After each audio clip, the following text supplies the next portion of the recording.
अस्सलामुअलैकुम, नमस्ते, सत श्री अकाल। कैसे हैं आप लोग? उम्मीद करती हूँ कि होंगे, खुश होंगे। मैं हूँ हज़िका अली और मेरे साथ हैं तारिक नियाज़ी। अस्सलामुअलैकुम, नमस्ते, सत श्री अकाल। उम्मीद करता हूँ ठीक होंगे, खुश होंगे। दोस्तों, जहाँ रहें खुश रहें, माँ बाप का ख्याल करें, क्योंकि माँ बाप हैं तो सभी कुछ है। आज की हमारी वीडियो है PM Modi flagging of Vande Bharat. So start करते हैं अपनी वीडियो को। Let's start guys. तो वीडियो का टाइटल है PM Modi speech at flagging of Vande Bharat express from Howrah. So start करते इन महत्वपूर्ण परियोजनाओं के लोकार्पण के पश्चात मैं माननीय प्रधानमंत्री जी से सादर अनुरोध करता हूं कि वो यहाँ की सभा को अपने आशीर्वचन से अभिसंचित करें। नमस्कार। पश्चिम बंगाल के राज्यपाल सीवी आनंद बोस जी, मुख्यमंत्री आदरणीय ममता जी, केंद्रीय मंत्रिमंडल के मेरे सहयोगी अश्विनी वैष्णव जी, सुभाष सरकार जी, निशित प्रामाणिक जी, जॉन बारला जी, नेता विपक्ष शुभेंदु अधिकारी जी, सांसद प्रसून जी, मंच पर विराजमान अन्य साथी, देवी और सज्जनों, आज मुझे आप सबके बीच रूबरू आना था, लेकिन मेरे निजी कारणों के कारण मैं आप सबके बीच नहीं आ पाया हूं। इसके लिए मैं आपकी, बंगाल की क्षमा चाहता हूं। बंगाल की पुण्य धरती को, कोलकाता की ऐतिहासिक धरती को आज मेरे लिए नमन करने का अवसर है। बंगाल के कण कण में आजादी के आंदोलन का इतिहास समाहित है। जिस धरती से वंदे मातरम का जयघोष हुआ, वहां अभी वंदे भारत ट्रेन को हरी झंडी दिखाई गई। आज 30 दिसंबर की तारीख का भी इतिहास में अपना बहुत महत्व है।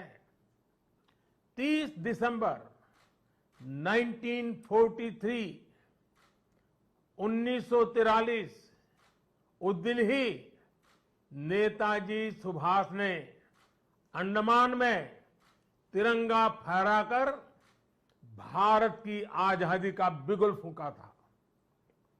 इस घटना के 75 वर्ष होने पर साल 2018 में मैं अंडमान गया था। नेताजी के नाम पर एक द्वीप का नामकरण भी किया था। और अब इस समय देश आजादी के 75 वर्ष का पर्व मना रहा है, अमृत महोत्सव मना रहा है। इसी अमृत महोत्सव में देश ने 475 वंदे भारत ट्रेन शुरू करने का संकल्प लिया था। आज इसी में से एक हावड़ा न्यू जलपाईगुड़ी वंदे भारत ट्रेन यहां कोलकाता से शुरू हुई है। आज ही रेलवे और मेट्रो की कनेक्टिविटी से जुड़े अन्य प्रोजेक्ट्स का भी लोकार्पण और शिलान्यास हुआ है। करीब 5,000 करोड़ रुपए की लागत से जोका बीबीडी बाग मेट्रो प्रोजेक्ट पर काम हो रहा है। इसमें से जोका तरालता मेट्रो रूट बनकर तैयार हो गया है। इससे शहर के लोगों की ईज ऑफ लिविंग और बढ़ेगी। साथियों, कुछ देर बाद ही मुझे गंगा जी की स्वच्छता और पीने के पानी से जुड़ी अनेक परियोजनाएं पश्चिम बंगाल को सौंपने का अवसर मिलेगा। नमामि गंगे मिशन के तहत पश्चिम बंगाल में सीवरेज के 25 से ज्यादा प्रोजेक्ट्स को मंजूरी दी गई है। इनमें से 11 प्रोजेक्ट पहले ही पूरे हो चुके हैं और 7 प्रोजेक्ट आज पूरे हो रहे हैं। आज 1,500 करोड़ की लागत से 5 नई परियोजनाओं पर काम भी शुरू हो रहा है। इसमें जो प्रमुख है वो है आदि गंगा नदी का पुनरुद्धार। मुझे बताया गया है कि अभी आदि गंगा नदी की स्थिति दुर्भाग्य से बहुत खराब है। इसमें जो कूड़ा कचरा गिरता है, सीवर का गंदा पानी गिरता है, उसकी सफाई के लिए 600 करोड़ रुपए से अधिक का आधुनिक इंफ्रास्ट्रक्चर तैयार किया जा रहा है। हम लोग अक्सर व्यक्ति के जीवन में प्रिवेंटिव हेल्थ केयर की बात तो करते रहते हैं और हम कहते हैं कि दिनचर्या वो होनी चाहिए कि बीमारी की नौबत ही ना आए। ठीक इसी तरह नदी की गंदगी को साफ करने के साथ ही केंद्र सरकार प्रिवेंशन पर भी बहुत जोर दे रही है और इस प्रिवेंशन का सबसे बड़ा और आधुनिक तरीका है ज्यादा से ज्यादा आधुनिक सीवेज ट्रीटमेंट प्लांट। आने वाले 10-15 साल बाद की जरूरतों को ध्यान में रखते हुए देश में आज ही आधुनिक सीवेज ट्रीटमेंट प्लांट लगवाए जा रहे हैं। आजादी के अमृत काल में हमें फॉरवर्ड लुकिंग सोच और अप्रोच के साथ देश को आगे ले जाना है। साथियों, इस 21वीं सदी में भारत के तेज विकास के लिए भारतीय रेलवे का भी तेज विकास, भारतीय रेलवे में तेज सुधार, ये सारी बातें बहुत जरूरी हैं। इसलिए आज केंद्र सरकार भारतीय रेलवे को आधुनिक बनाने के लिए, रेलवे इंफ्रास्ट्रक्चर को आधुनिक बनाने के लिए रिकॉर्ड इन्वेस्टमेंट कर रही है। आज भारत में भारतीय रेलवे के कायाकल्प का राष्ट्रव्यापी अभियान चल रहा है। आज वंदे भारत, तेजस, हमसफर जैसी आधुनिक ट्रेनें देश में बन रही हैं। आज विस्टाडोम कोचेज रेल यात्रियों को नए अनुभव करा रहे हैं। आज सुरक्षित आधुनिक कोचेज की संख्या में रिकॉर्ड वृद्धि हो रही है। आज रेलवे स्टेशन को भी एयरपोर्ट की तरह विकसित किया जा रहा है। न्यू जलपाईगुड़ी स्टेशन भी इसी लिस्ट में शामिल है। आज रेलवे लाइनों का दोहरीकरण, रेलवे लाइनों का बिजलीकरण जिस रफ्तार से हो रहा है वो पहले कभी नहीं हुआ। देश में जो ईस्टर्न और वेस्टर्न डेडिकेटेड फ्रेट कॉरिडोर बन रहे हैं वो लॉजिस्टिक्स सेक्टर में क्रांतिकारी बदलाव लाने वाले हैं। सुरक्षा हो, स्वच्छता हो, सामर्थ्य हो, सामंजस्य हो, समय की पाबंदी हो, सहूलियत हो, भारतीय रेलवे आज एक नई पहचान बनाने की हम सबकी कोशिश रंग ला रही है। बीते 8 वर्षों में भारतीय रेलवे ने आधुनिकता की नींव पर काम किया है। अब आने वाले 8 वर्ष में हम भारतीय रेलवे को आधुनिकता की नई यात्रा पर निकलते हुए देखेंगे। भारत जैसे युवा देश के लिए भारतीय रेल भी युवा अवतार लेने जा रहा है और इसमें निश्चित तौर पर 475 से ज्यादा वंदे भारत ट्रेनों की बड़ी भूमिका होगी। साथियों, आजादी के बाद के 7 दशकों में 20,000 रूट किलोमीटर रेल लाइन का बिजलीकरण हुआ।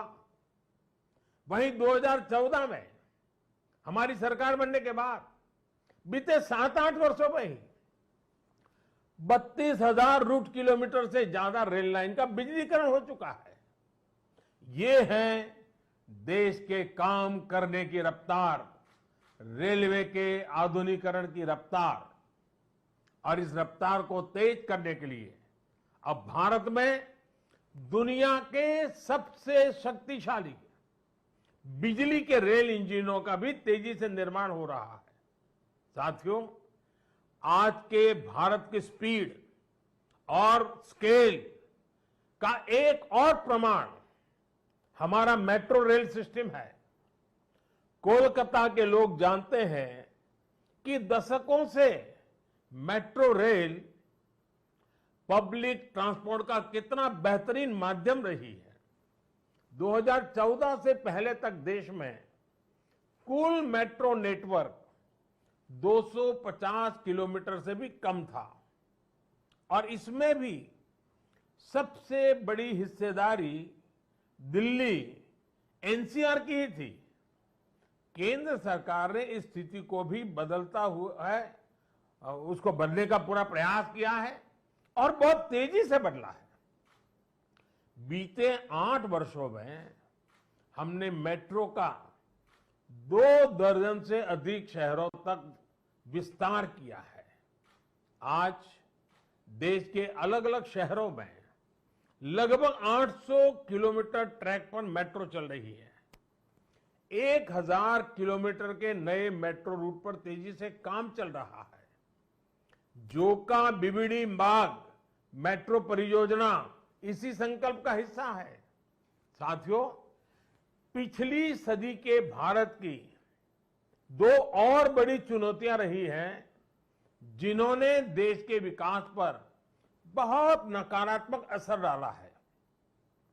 एक चुनौती रही इंफ्रास्ट्रक्चर के कार्यों में विभिन्न एजेंसियों में तालमेल की कमी और दूसरी चुनौती रही ट्रांसपोर्ट के विभिन्न साधनों में भी आपसी तालमेल का जीरो होना। इसका नतीजा ये हुआ कि सरकार के एक विभाग को पता ही नहीं होता था कि दूसरा विभाग कहां नया काम शुरू करने वाला है। इसका खामियाजा देश के ईमानदार टैक्स पेयर को उठाना पड़ता था। देश का ईमानदार टैक्स पेयर हमेशा से सरकारी पैसे की बर्बादी से, परियोजनाओं में देरी से, भ्रष्टाचार से नफरत करता है।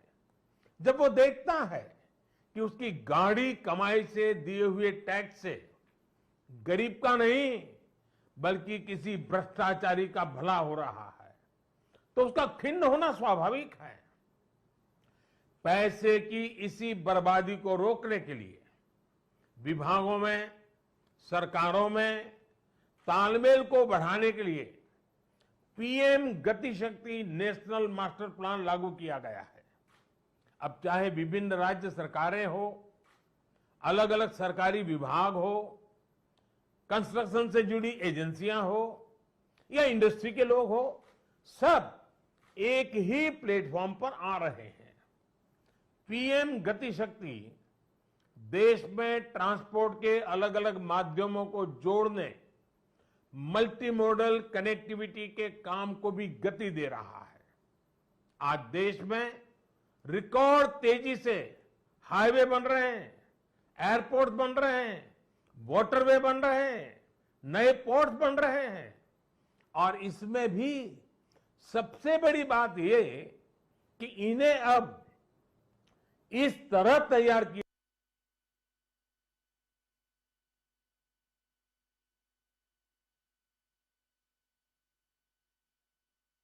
हाईवे बेहतर तरीके से रेलवे स्टेशनों से कनेक्ट हो, रेलवे स्टेशन एयरपोर्ट से कनेक्टिविटी हो, लोगों को ट्रांसपोर्टेशन के दौरान सीमलेस कनेक्टिविटी भी मिले। साथियों, 21वीं सदी में तेजी से आगे बढ़ने के लिए हमें देश के सामर्थ्य का सही इस्तेमाल करना होगा। मैं देश के लोगों को वाटरवेज का उदाहरण भी देना चाहता हूं। एक समय था जब भारत में व्यापार, कारोबार और टूरिज्म के लिए वाटरवेज का बड़े पैमाने पर इस्तेमाल होता था। इसलिए कितने ही शहर नदियों के किनारे बसे, नदियों के किनारे इतना औद्योगिक विकास हुआ, लेकिन इस सामर्थ्य को पहले सैकड़ों वर्षों की गुलामी और फिर आजादी के बाद की सरकारी उदासीनता ने तबाह कर दिया। अब भारत अपनी इस जल शक्ति को बढ़ाने पर काम कर रहा है। देश में 100 से ज्यादा वाटरवेज और विकसित किए जा रहे हैं। भारत की नदियों में आधुनिक क्रूज चले, व्यापार भी हो, टूरिज्म भी हो, इस दिशा में हम तेजी से आगे बढ़ रहे हैं। केंद्र सरकार ने बांग्लादेश सरकार के सहयोग से गंगा और ब्रह्मपुत्र नदियों के बीच वाटरवे लिंक स्थापित करने पर भी काम किया है। मैं आज देश के लोगों को इससे जुड़ी भी एक जानकारी देना चाहता हूं। 13 जनवरी 2023 को काशी से, वाराणसी से एक क्रूज जा रहा है जो 3200 किलोमीटर लंबे वाटरवे से होते हुए, बांग्लादेश से होते हुए डिब्रूगढ़ तक पहुंचेगा। ये पूरे विश्व में अपनी तरह का अभूतपूर्व क्रूज होगा। ये भारत में बढ़ते क्रूज टूरिज्म का भी प्रतिबिंब बनेगा। मैं पश्चिम बंगाल के लोगों से भी आग्रह करूंगा कि इसका जरूर लाभ उठाएं। वैसे आज मैं एक और बात के लिए विशेष तौर पर बंगाल के लोगों को नमन करना चाहता हूं। बंगाल के लोगों में देश की मिट्टी के प्रति जो प्रेम रहा है, उसका तो मैं हमेशा कायल रहा हूं। देश के विभिन्न हिस्सों को जानने के लिए, देश के विभिन्न हिस्सों में भ्रमण के लिए बंगाल के लोगों में जो उत्साह होता है वो अद्भुत होता है। बहुत से लोग पहला मौका मिलते ही किसी और देश में घूमने निकल जाते हैं, लेकिन बंगाल के लोग हमेशा अपने देश को प्राथमिकता देते हैं। बंगाल के लोग पर्यटन में भी नेशन फर्स्ट की भावना को लेकर चलते हैं। और आज जब देश में कनेक्टिविटी बढ़ रही है, रेलवे, हाईवे, वाटरवे आधुनिक हो रहे हैं, तो इससे ईज ऑफ ट्रैवल भी उतना ही बढ़ रहा है। इसका बड़ा लाभ बंगाल के लोगों को भी मिल रहा है। साथियों, गुरुदेव टैगोर द्वारा रचित प्रसिद्ध पंक्तियां हैं, ओ ओमार देशेर माटी, तोमार पौरे ठेकाई माथा, यानी हे मेरे देश की माटी, मैं तुम्हारे आगे अपना सर झुकाता हूं। आजादी के इस अमृत काल में मातृभूमि को सर्वोपरि रखते हुए हमें मिलकर काम करना है। आज पूरी दुनिया भारत को बहुत भरोसे से देख रही है। इस भरोसे को बनाए रखने के लिए हर भारतीय को पूरी शक्ति लगा देनी है। हमें हर दिन का उपयोग राष्ट्र निर्माण में करना है, हर पल का उपयोग राष्ट्र निर्माण में करना है। देश सेवा के कार्यों में हमें रुकना नहीं है। इन्हीं शब्दों के साथ मैं अनेक परियोजनाओं के लिए बंगाल को बहुत बहुत बधाई देता हूं। फिर एक बार आपका अभिवादन करता हूं और मैं अपनी बात को समाप्त करता हूं। बहुत बहुत धन्यवाद।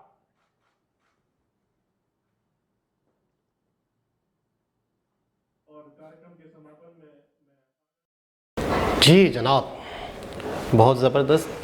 पहले हमने एक वीडियो देखी थी जिसमें मोदी जी बाकायदा सुन रहे थे, और मतलब मैं तो उसको ये कहूँगा कि जब वो सुन रहे थे, जब दूसरे शख्स अपने बात कर रहे थे, अपना पक्ष रख रहे थे, तो डिसिप्लिन देखें। मतलब है कि कोई वो नहीं है कि कोई बोल रहा है तो फिर मैं उसका जवाब दे दूँ, या वो बात कर रहा है तो फिर मैं अपने, मतलब जो इनके माइंड में था, जो इनकी चीज़ें थी, जब इनका वक्त आया, जब इनको अनाउंसमेंट की गई होगी कि हाँ भाई मोदी जी अब अपना एक करेंगे, बयान करेंगे, तो बाकायदा उन्होंने अपना बताया, अपने सारी तरीक़ेकार बताया।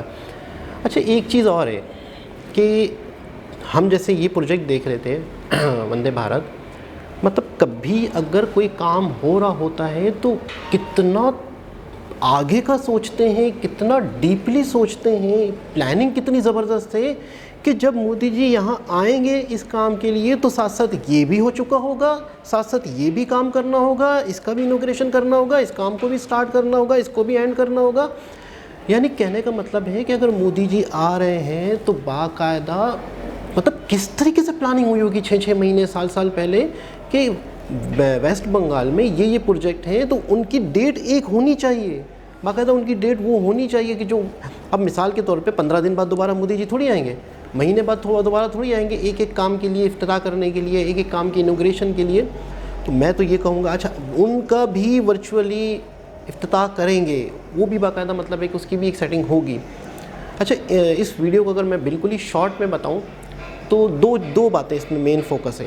एक चीज़ कि प्लानिंग बहुत ज़बरदस्त, और किसी भी राज्य में अगर एक काम हो रहा है और पीएम आ रहे हैं तो उसमें और भी बहुत सारी चीज़ें शामिल हैं। ये मैं कहूँगा बहुत ही बारीक डिसिप्लिन बारीक प्लानिंग से पॉसिबल हो पाता है, मैं समझता हूँ। अच्छा, दूसरी बात जो इसमें सबसे अहम इस पूरी वीडियो में मोदी जी ने जिक्र किया, दूसरी जो सबसे अहम बात मोदी जी ने जिक्र किया और अक्सर हम बहुत सारी वीडियो से इस बात सीखे भी हैं, कम्युनिकेशन। मुख्तलिफ़ डिपार्ट्स, मुख्तलिफ़ इदारे, मुख्तलिफ़ लोग, मुख्तलिफ़ राज्य आपस में कम्युनिकेशन, आपस में मिसअंडरस्टैंडिंग की वजह से बड़े बड़े प्रोजेक्ट डिले हो जाते हैं, बड़े बड़े प्रोजेक्ट ज़ाया हो जाते हैं, बड़े बड़े प्रोजेक्ट बनने के बाद तोड़ने पड़ते हैं कि यार इसकी तो इस यहाँ से इजाज़त लेनी थी, इसका तो ये करना था। मिसाल के तौर पर किसी प्रोजेक्ट ने सेवरेज वाले ने लाइन बिछानी है तो पहले रोड वाला बना देता है। अच्छा, जब रोड बन गया है तो फिर पता चलता है सेवरेज वाले ने, पानी वाले ने उसको पानी की लाइन बिछानी थी, ये करना था, वो करना था। कहने का मतलब ये है कि अगर सिर्फ कम्युनिकेशन ही बेहतर हो डिपार्ट्स में, इदारों में, राज्यों में, तो मैं समझता हूँ कि लाखों करोड़ों रुपए तो बच जाते हैं। अच्छा, मुल्क में जो लोग, जनता रहती है वो डिसहार्ड कब होती है, वो परेशान कब होती है, जब वो मतलब अपने ही मुल्क से उससे नफ़रत वाली चीज़ें कब शुरू होती हैं, जब उसे दिखता है कि यार मैं तो सालों से टैक्स दे रहा हूँ, मैं तो सालों से मतलब है कि एक ऐसा नागरिक हूँ कि मैंने इतना टैक्स दे चुका हूँ लेकिन मुझे दिख नहीं रहा इस मुल्क में कुछ, मुझे मतलब ऐसा लग ही नहीं रहा कि यार इस मुल्क में कुछ हो रहा है। तो वहाँ से लोगों के दिलों में नफ़रतें पैदा होती हैं, वहाँ से लोगों के दिलों में एक ऐसा पैदा होता है कि यार ये क्या मकसद हो गया, मतलब ये कि मेरा पैसा यहाँ लग रहा है या कि लोगों की जेबों में जा रहा है। तो ये एक प्राइम मिनिस्टर, एक मुल्क का प्राइम मिनिस्टर अगर ये बात कहे तो मैं कहूँगा कि अपने आप में बहुत बड़ी बात है। अच्छा, मेरा तो मोदी जी को देखकर उनकी स्पीच सुनने के बाद दिल करता है मैं दौड़ने लग जाऊँ, मैं पहाड़ चीर दूँ, मैं क्या कर दूँ, मैं क्या कुछ ना करके दिखा दूँ। मतलब क्या मोटिवेट करते हैं, क्या बोलते हैं, ऐसा टिका कर बोलते हैं कि एक वर्ड कि सामने वाले के दिल पर असर करे। ये चीज़ मैं पहले भी कई बार बोल चुकी हूँ, आज फिर बोलूँगी। अच्छा, स्पीच में एक दो जगह मुझे ऐसा लगा कि वो वर्ड्स भूल गए, यानी कि बोलते बोलते वो बोल नहीं पाए। फिर उसके बाद, और मैंने जैसे कि पहले भी आपको बोला वीडियो में कि मुझे ऐसा लगता है अपने इमोशंस को वो अपने ऊपर हावी नहीं होने देते, अपना काम करना है। सिग्नल का भी थोड़ा प्रॉब्लम लगा था, मतलब हाँ, जैसे आवाज़ आगे पीछे भी चल रही थी, लेकिन वो एक वर्ड को बोला, फिर वो सही से नहीं उसकी ना प्रोनाउंस नहीं कर पाए या बोल नहीं पाए थे, तो दोबारा उसको रिपीट करके बोला क्लियरली। मैंने नोटिस किया, और इससे हमें ये सबक मिलता है कि आपकी फीलिंग्स, आपके पर्सनल मैटर्स, आपके निजी मामलात सब साइड में सबसे पहले काम, आपकी ड्यूटी, आपका कर्तव्य, यानी कि आप वाकई सोचें ज़रा एक शख्स की जगह पे रख कर के जिसकी मदर की डेथ हुई हो लेकिन उसके बावजूद भी वो फ्लैगिंग ऑफ कर रहे हैं वंदे भारत की, तो आप खुद सोचें वो कितनी बेहतरीन शख्सियत है, वो कितनी बेहतरीन हस्ती है, इसमें नो डाउट। दूसरी बात ये करना चाहूँगी, एक बहुत ही खूबसूरत सेंटेंस बोला वैष्णव जी ने, इससे पहले वाली वीडियो में बोला था लेकिन मैं अभी भी मोदी जी ने उस पर जिक्र किया तो मुझे वो याद आया कि सबके प्रयास से ही सबका विकास संभव है। बिल्कुल ऐसा ही है। देखिए, एक तो पहली चीज़ मैं ये कहूँगी कि मोदी जी जब भी कोई काम करते तो ये मुझे बहुत अच्छी चीज़ लगती है कि मोदी जी कुछ भी करते हैं, बड़े से बड़ा कारनामा कर दें, बड़े से बड़ी कुर्बानी कर दें, बड़े से बड़ी मेहनत वाला काम करें, लेकिन वो फ़ौरन क्रेडिट सामने वालों को दे देते हैं, अपनी जनता, अपनी आवाम को देना पसंद करते हैं, अपने मुल्क के लोगों को देना पसंद करते हैं। जैसे अभी भी उन्होंने कहा कि सबके प्रयास से ही ये मुमकिन हो पाया है। और बंगालीज़ के हवाले से उन्होंने कहा कि मैं उनको नमन करना चाहता हूँ क्योंकि वो अपने देश से मोहब्बत बहुत ज़्यादा करते हैं। मैंने देखा है अक्सर वो इस चीज़ के कायल हैं कि अपनी मट्टी से बड़े जुड़े हुए और नेशन फर्स्ट वाली इस पर ज़्यादा काम करते हैं, बाहर नहीं जाते, बाहर स्पेंडिंग नहीं करते, जो भी है अपना मुल्क है, अपना मुल्क ही सब कुछ है, यानी बहुत ज़्यादा ही हुब्बुल वतन होते हैं। इस बात पे 2-3 बार उन्होंने नमन किया।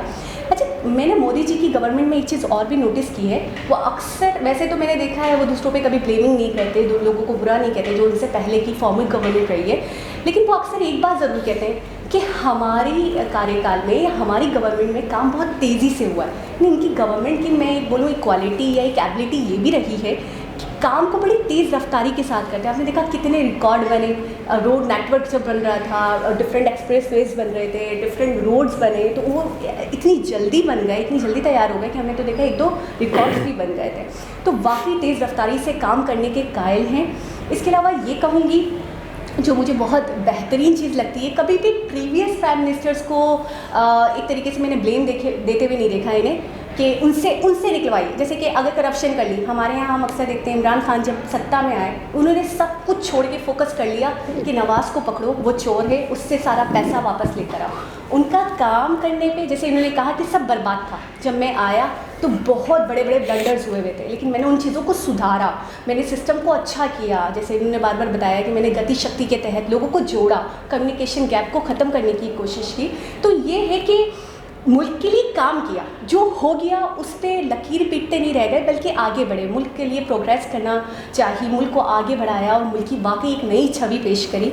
जबकि हमारे यहाँ हमें देखने को मिलता है एक नया प्राइम मिनिस्टर आता है तो वो प्रीवियस प्राइम मिनिस्टर जो है उसके पीछे पड़ जाता है कि भाई उससे पैसे निकालो, उसका सारा फोकस होता है उस पर, उसने जो करप्शन की है, उस पर जो इल्ज़ामात हैं उसको साबित किया जाए, उनसे करप्शन के पैसे निकलवाए जाए, बनिस्बत इसके कि वो मुल्क की प्रोग्रेस पे तवज्जो दे, बनिस्बत इस पे कि वो यहाँ पे प्रोजेक्ट्स करवाए, बनिस्बत इसके कि वो पाकिस्तान को आगे बढ़ाने की सोचे। तो मुझे ये बहुत मेजर डिफरेंस दिखा कि एक मोदी जी हैं जिनके लिए इंडिया सब कुछ है, जो हुआ वो हुआ, सो हुआ, उस पर मट्टी पाओ, आगे बढ़ो। एक हमारा पाकिस्तान है कि यहाँ पे अगर इमरान खान जैसे लोग भी आते हैं, क्योंकि लोग कहते हैं वो लीडर हैं, वो बहुत सिंसियर हैं मुल्क से, बावजूद भी देखने को ये मिलता है कि वो मुल्क की तरक्की को छोड़कर दूसरे मामलात में ज़्यादा इंटरफेयर कर रहे होते हैं। तो ये है कि बहुत बड़ा फ़र्क इन्होंने ये बताया कि जो 70 सालों में नहीं हुआ, 7 दशकों में नहीं हुआ था, वो 7 सालों में हो गया। मतलब कहाँ 20,000 किलोमीटर, कहाँ 45,000 किलोमीटर 7 साल में, कहाँ मतलब इतना बड़ा, मतलब कहीं 70 साल में मुल्क ने जितनी तरक्की नहीं की थी वहाँ 7 सालों में कर दी।